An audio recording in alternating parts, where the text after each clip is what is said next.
ang talong. Balatan ng talong.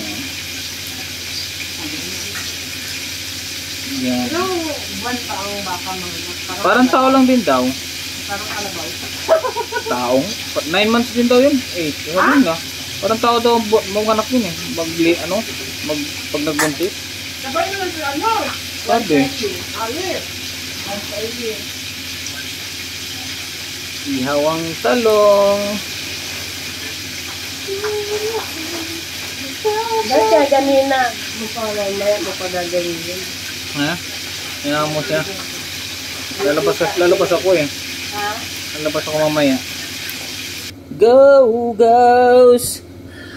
Okay guys, ito na guys. Hiwa tayo ng sibuyas, luya at saka kamatis. Okay? Kaya natin na maliliit lang. Para sakto ano sa ating gagawing ulam. Ayan. Siguro may idea na kayo kung ano to guys, no? May idea na ba kayo? Sino kayo nakahula? Check natin dyan maya maya. Hiwa muna tayo ng sibuyas. Ayan. Sibuyas tayo. Maliliit lang. Tapos may kamatis, may luya. Dito kinilaw guys ha. Hulaan nyo. May idea na ba kayo kung ano to guys? Tapusin mo itong video para malaman mo kung anong ulam. Itong ginagawa ko. Okay? Tapusin mo yung video para malaman mo kung ano to. Ayan oh. Oh, sarap nito. First time ko lang itong gawin kasi ni-request lang naman sa akin to guys. Tulad yung sabi ko. Ayan oh. Requested by. Alam na natin.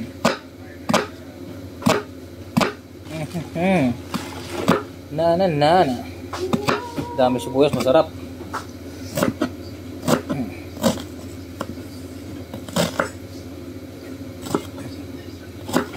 Napayak ako. Uy, ano yun? Bibili. Napayak ako ng sibuyas ah. Malaban.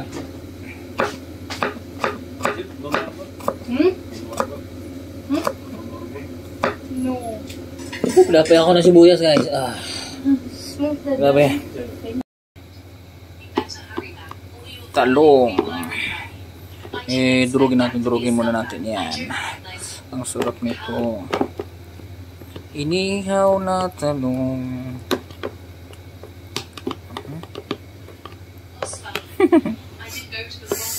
Okay. Matigas ko talaga. Hindi masyadong naluto. Pero sakto lang. Okay. Medyo durugin natin ng konti para maganda. Yan.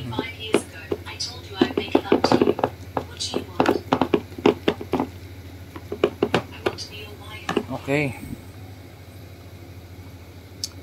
Tapos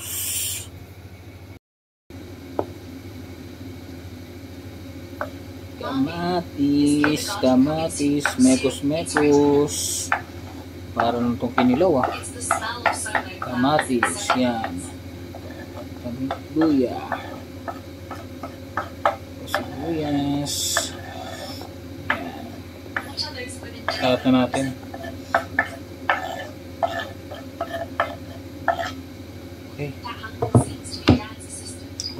Mekos natin.